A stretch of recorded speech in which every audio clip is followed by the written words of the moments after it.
Assalamualaikum warahmatullahi wabarakatuh. Halo kasadayana, abdi Rasa Ternando Yong maos dongeng Satulutung Kasarung.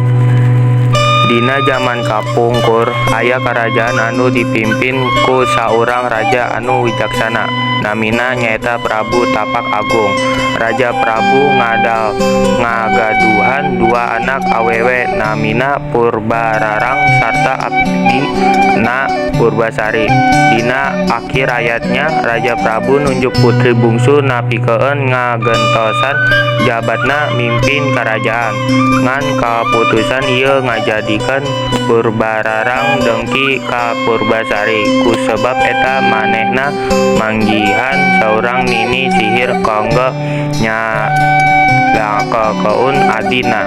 Akibatna kulit Purbasari barobah jadi kalayan totol hideung jeung anjeunna diusir teu kerajaan.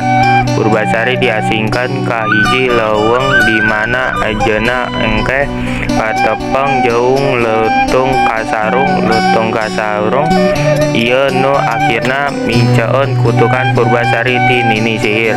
Purbararang nu ngadangu adina tos nageulis deui masihan tantangan paganteng-ganteng tunangan.